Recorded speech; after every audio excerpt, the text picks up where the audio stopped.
Bienvenue dans cette nouvelle vidéo théorique où nous allons aborder maintenant deux thèmes qui pour moi sont indissociables. Je vais donc vous parler du mental et de l'ego. Ces notions de compréhension vous seront indispensables, tant pour la radiesthésie que pour toute autre discipline énergétique et naturelle, et même dans tous les domaines des arts vibratoires et divinatoires.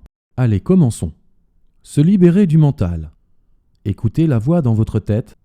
Prêtez particulièrement attention aux schémas répétitifs, ces vieux disques qui vous jouent et rejouent les mêmes chansons depuis des années. Soyez attentive et observez le penseur qui est en vous, objectivement et sans juger.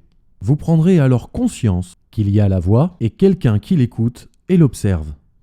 Quand vous observez une pensée, vous êtes conscient de celle-ci, mais aussi de vous-même en tant que témoin de cette pensée. Plus vous êtes dans le vide mental, plus vous atteignez la conscience pure. Au lieu d'observer le penseur que vous êtes, vous pouvez aussi reporter toute votre attention sur le moment présent. Vous écartez alors la conscience de l'activité mentale et créez un vide mental où vous devenez extrêmement vigilant et conscient, mais où vous ne pensez pas. Ceci est l'essence même de la méditation. Pour exemple, je vais vous parler ici de la méditation active. Dans la vie quotidienne, par exemple lorsque vous vous lavez les mains, prenez conscience de toutes les sensations de vos gestes. L'effet de l'eau sur votre peau, l'odeur du savon, etc. Avec le temps et en grandissant, vous vous êtes fait une image mentale de vous en fonction du conditionnement familial et culturel. On appellera alors ce moi fantôme l'ego. Aux yeux de l'ego, le moment présent n'existe pas, car seul le passé et le futur lui importent. Sa préoccupation première et de toujours maintenir le passé en vie, car, après tout, sans lui, qui seriez-vous ? Il se projette constamment dans le futur pour assurer sa survie et y trouver une forme de satisfaction. Le secret de la libération réside dans l'instant présent. Les émotions sont une réaction du corps mental. Plus vous vous identifiez à vos pensées, à vos goûts, aux jugements et aux interprétations, moins vous êtes présent en tant que conscience qui observe et plus grande sera la charge émotionnelle.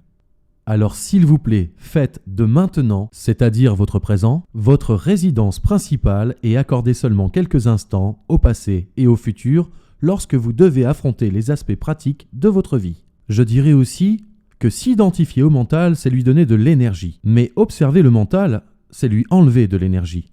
L'énergie économisée se transforme en présence. La présence est l'accès de la conscience non localisée, hors de l'ego, qui lui est la conscience localisée. Je vous dirai aussi qu'être dans le moment présent génère en soi et autour de soi un champ énergétique élevé. Aucune négativité, discorde ou violence entrant dans ce champ ne peut y survivre, pas plus que l'obscurité ne peut survivre et résister à la lumière. Et bien justement, nous allons aborder maintenant l'ego. Sujet conscient et pensant, le moi intérieur. L'ego est un substantif tiré du prénom personnel grec eio, le je, le moi.